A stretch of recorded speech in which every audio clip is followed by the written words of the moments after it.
Dear students, in this session, we are going to learn about the evolution of cultural legacy. India is the 7th largest country in the world. Do you know this vast nation of ours grabs attention for its cultural diversity from all over the world? Yes, India is known for its cultural diversity. As we all know, many countries have appreciated our culture and also follow our culture. Do you know any important milestone in the evolution of the composite culture of India? It is the development in the field of religion, folk art and language in India during the medieval times.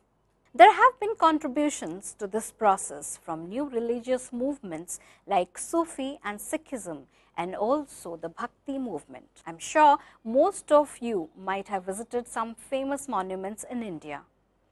Well, can you tell me what these monuments symbolize? They are symbols of our composite culture. You know, various religions in India, including Islam, have influenced each other. Another important aspect of Indian culture is the development of various folk arts which are characteristic of different regions. The different regional languages spoken today also have an interesting history of their own. When the Muslim invader first came to India, they decided to settle down. They embraced of our culture and a mutual exchange of ideas and customs took place through ideas, speech, manners and intellectual outlook. After this session, we will have a clear picture about this topic. So students, let's together now learn about our cultural evolution. This short video will guide you to learn about the vast composite cultural evolution of our great country, India. Society during medieval times. We shall now discuss about our Indian society. The Indian society was categorized in 4 major groups. Do you know what they are? They were aristocrats, the priests, the town people and the peasants. Let's first have a look at the aristocrats, which included the Sultan, the members of his royal family, the noblemen and the landlords. There were also the Hindu kings, his trusted men and advisors, merchants and bankers. As we all know, these were all powerful people who had all the wealth and power at their disposal. They lived a life of luxury and privilege. Do you know who took the lead in all this show of wealth and power? Well, the sultans, of course. Whenever a new sultan came to the throne, the khutbah or sermon was read out in his name and coins were issued in his name. He had many officers and servants at the royal palace at his disposal. We know that when somebody is rich and powerful, the person around them tries to imitate his style and show off their wealth. Let's now learn about the next group of people, the priests. The priests were also a prominent class of people in the society. They were known as Brahmins among Hindus and the Muslims called them ulemas. We know that before and even now they are very powerful and wielded a great influence on the rulers. They were given tax-free land for their maintenance. Now the next category of people are the town people. Do you know who all were called as the town people? What are the features of them? The town people constituted mostly of wealthy merchants, traders and artisans. The nobility, the officers and soldiers stayed in the administrative and military centers of the town. The artisans lived in their special quarters. Was there a common ground between artisans and craftsmen? Yes, there is. They supplied luxury goods which were sent abroad for trade. The last category of people are the peasants. As you may be aware, peasants are poor landless laborers who have to pay huge taxes to state as land revenue. Their lives were dependent on the mercy of the landlords. You must have also heard or read in some books about various orthodox about caste system. As trade was an important aspect for exchange of ideas and customs, let's now have a look upon trade. Well, did you know your capital city, which was known as Purani Delhi, which is called Old Delhi, was the center for incoming as well as outgoing trade of goods? Later on, many new towns came up to encourage trade. Can you give some names of communities known for their trading skills? Yes, you're right, the Marwadis and the Banyas. You must be aware that they used caravans driven by the Banjaras or the Gypsies as they were commonly known to carry goods from one place to another. Goods from outside India like East Africa and China also came to India. Do you know which is the most commonly used currency for trading purposes was? The silver taka, that is a silver coin, followed by the system of weight and then later the adoption of metric system. Let us have a look on the religious conditions. Do you know which was the most prominent religion followed during the medieval time? Yes, it is Hinduism. But superstitious beliefs, mindless rituals and horrific sacrifices had eroded the very core of Hinduism. As we all know, the lower classes were ill-treated by the priests and the nobles in the name of religion. Then Islam came like a breath of fresh air. The coming of Islam challenged the social patterns of society and led to the emergence of the Bhakti movement. Political and cultural situations in India during medieval times. Let us now learn about the political and cultural situations in India during the medieval times. To start with, we will have a look upon the political background. As I have already said that Delhi was the main city from where the entire foreigner who crossed the Indian shores later on ruled the rest of India. The foremost among them were the Mamluk Turks. They were followed by the Khiljis, Tughlaqs, Sayyids and Lodhis who ruled northern India till about the year 1526. Now, let us see about the sultans. As we have already learnt in previous section, the sultans were very powerful.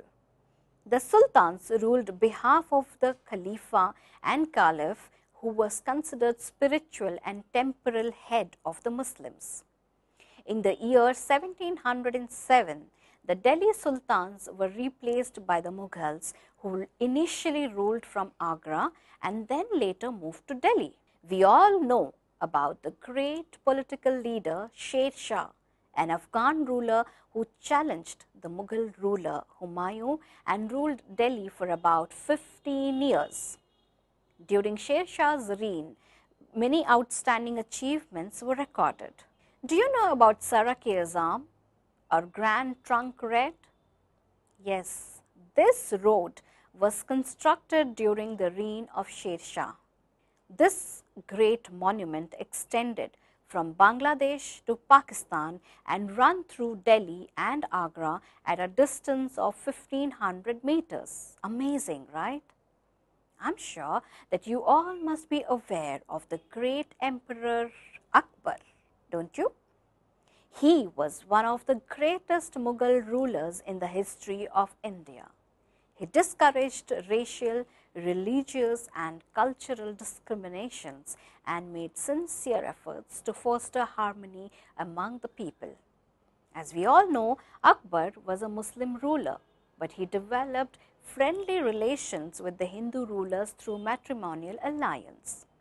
Akbar was a great patron of art, architecture and learning. He was a secular-minded monarch who encouraged learned men from all religions. Now, when we talked about Akbar, do you know who Birbal was? Yes, we all know who Birbal was. He was one of the wisest ministers of Akbar and he was Akbar's favorite. Akbar's religious policies was followed by his successors but abandoned by Aurangzeb. Let us have a look upon the reign of Aurangzeb. During his reign, endless wars took place in different parts of the country which resulted in the disintegration of Mughal Empire. Can you guess who ended the power of Mughals? The Marathas, Nadir Shah and Ahmed Shah Abdali and the Sikhs destroyed the last bastion of the Mughal power. Do you know, during that time India was the biggest exporter in the world and had great wealth? But India lacked everything in modernization. Cultural development. Now let us learn about the cultural developments. As we all know, art and architecture flourished under the Mughal rulers. A new style called as the Indo-Islamic style was born. They built beautiful gardens and palaces. Can you give me an example of one such popular garden? Yes, you're right, the Shalimar Gardens of Lahore, which is now in Pakistan. I am sure you must all know of the famous Vrindavan garden in Mysore, which was inspired by the Mughal gardens. Another two splendid examples of Mughal architecture are the famous Red Fort in Delhi and the Taj Mahal in Agra. Do you know what numismatics is? Any idea what it concerns? Numismatics is the study of coins, which is the major source of information in any period in history. What does the coins teach us? Well, the coins tell us about their designs, calligraphy and mint marks, which gives us interesting information about any particular period in history. The rise of Bhakti movement. Let us now come to the third topic of this session, the Bhakti movement. Do you have any idea about this revolutionary movement? The Bhakti movement became very popular among the artisans, craftsmen and traders in the towns. The people in the villages also flocked to listen to the preaching of Bhakti saints. Their teachings openly challenged the rigidity in religion and the objects of worship. The Bhakti saints did their entire teaching in local vernacular language to make it accessible to simple village folks. The Sufi saints and Bhakti saints shared many common thoughts and practices. Their essential belief was in the need to write with God. The Bhakti saints belonged to various backgrounds, but mainly from the lower castes. They lay stress on the need for tolerance among humans and religions. Can you name some of the Bhakti saints? The first and foremost is Guru Nanak. Have you heard of his name? Yes, I am sure you have in many books and articles.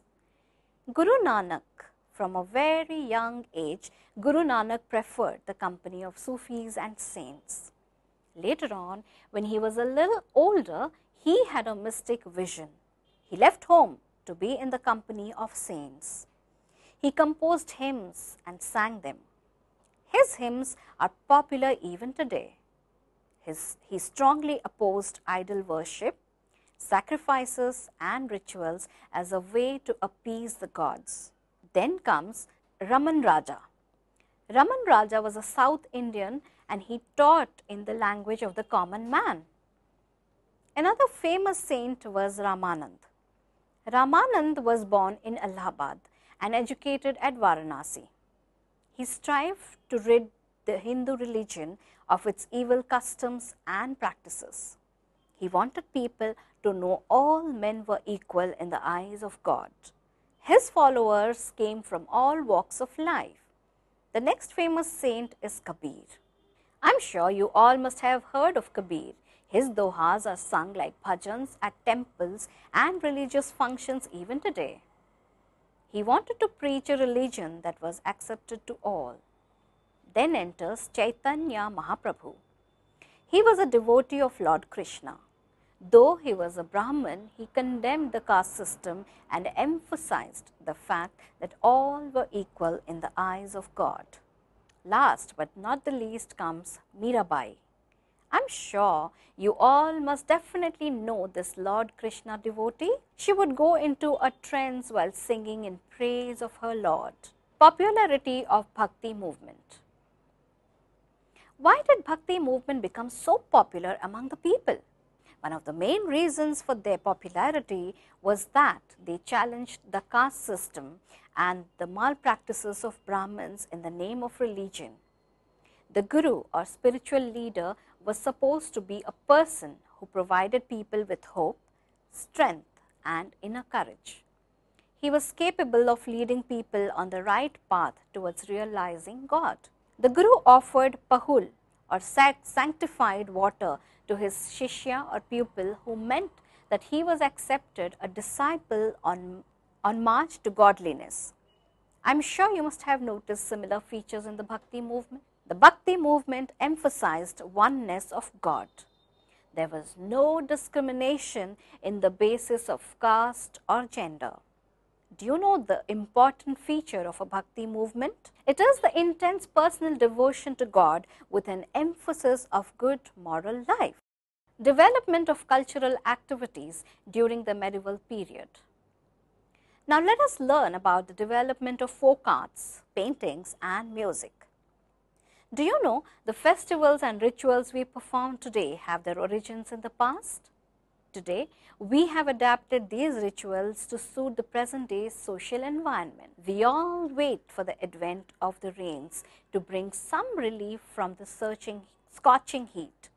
Even in the past, the advent of rains became occasions for dancing and merrymaking. As we all know, special pujas were offered in temples to invoke God's blessings. Even now, these rituals are observed by the elders in the family. Have you ever noticed how each region developed its own peculiar dance form with a local flavor? All of you, or at least most of you, must have performed the garba, the bhangra, bamboo dance, lavani, etc. at your hometown at some time or the other. Today, these dance forms are performed during the Republic Day celebrations as well as on other festive occasions. Do you know, education was not considered very important for women, but this did prevent them from showing their talents in various other fields. How often have we all admired the beautiful clothes, accessories and other artifacts displayed at exhibitions and trade fairs? You must surely know that these are the handworks of the creative women from villages in Rajasthan, Punjab, Lucknow and Maharashtra. The tamasha and the lavani forms of dance drama developed in Maharashtra and are enjoyed by us also in the urban areas. The ancient forms of martial arts like Kalaripayattu, popular in Kerala, are performed at international events too. Of course, wrestling or kushti is a very familiar sport performed all over India. Painting was also heavily influenced by Islamic culture. Do you know, Humayun brought painters with him to India when he became the ruler of Delhi in the year 1555. Mir Sayyid Ali and Abdul Samad nurtured the tradition of painting manuscripts. Do you know an amazing fact? Some of these painters tried to paint the classical rages, giving form and color to such abstract concepts as music. Can we ever estimate the creativity of these artists? Akbar, Jahangir and Shah Jahan continued to give patronage to these artists, and the Mughal school of painting flourished. There was a fusion of Persian and Indian styles of painting. Besides the Mughal school, the Rajput and the Pahari schools of painting also received encouragement. Even the upper classes in society started patronizing painting. You must visit the Havelis of the rich nobles when you get a chance to go to Rajasthan. These Havelis attract a large number of tourists even today. Now let's learn about music and tradition. Music also gained prominence under the patronage of the Mughal rulers. You must have definitely heard of Tansen, the legendary singer in the court of Akbar. He not only sang the classical ragas, but also composed new ones. During the Afghan rule in India, a synthesis of Indo-Iranian music was formed. In the north, a distinct school known as the Hindustan School of Music came into being. Its specialty was producing sweet and rapturous and rapturous melodies to suit different modes of life. Evolution of Indian languages and faith. Let us now have a look about the evolution of languages. The emergence of several modern Indian languages was another important development. Urdu originated around Delhi. It was used as a camp language in the army around the 14th century AD. Today, the language has developed its own grammar and become a distinct language. Urdu soon came to be used by the elite as well. In the first half of the 19th century, Urdu journalism played a very important role during the struggle for independence. All other modern languages like Bengali, Assamese, Oriya, Punjabi, Gujarat, Marathi, Sindhi, Kashmiri, Tamil, Telugu, Kannada and Malayalam acquired their present form during this period. New faiths, Sikhism and Zoroastrianism, two distinct new religions began to flourish in India. The Sikhs, as you all know, belong to Punjab. They constitute a sizable group of our population. The Sikhs believe that their religion was revealed to God by Guru Nanak. The Sikhs treat the Adi Granth, popularly known as the Guru Granth. Arjun Dev gave the Sikhs the standardized script for Guru Mukti, in which the Adi Granth was initially written. The Golden Temples, as you all know, is the holy place of worship. For Sikhs, the Akal Takht is the highest seat from where the dictates for the entire Sikh community were issued. Now, let us learn a little bit about the Zoroastrianism. It is commonly known as the Parsi religion, was founded by the Zarathustra or Zoroaster in the 18th century BC. He taught the worship of fire and the presence of good and bad in the form of Ahura, Mazda and Ahura man. Do you know what JNVU means? The ethical doctrine of kindness and charity symbolic of Zoroastrian religion are enshrined in the JNVU. The Parsis migrated to different parts of the world. They also came to India and settled at Navsari in Gujarat. Parsis have contributed a lot to our nation. As you all know about the famous nationalist leader Dadabhai Naoroji was a Parsi. He exposed the hollow claims of the British and accused them of exploiting Indians. Of course, who hasn't heard of Jamshedji Tata, a prominent figure in Indian industry? He was responsible for establishing iron and steel industry in India. The beginning of the session, we started with the evolution of societies during the medieval times. In this section, we have covered the various categories of people in the society. Then, we had a view on trade and religious conditions during medieval period as well. We have also outlined the various political and cultural developments of the medieval period. The emergence of the Afghan and Mughal leaders and how they influenced the political aspect of our country. We also had a look upon various monuments and palace constructions during these times. In the next section, we have learnt about the importance of Bhakti movement in India. We have also learnt how the evolutions of Bhakti movement took place and what significance the movement have on Indian culture. The next section dealt with the development of cultural activities like folks, paintings and music. Last section of the session deals with the evolution of language and faith. In this way, the resulting cultural assimilation gave Indian culture its characteristic multidimensional, multilingual, multireligious and yet composite culture.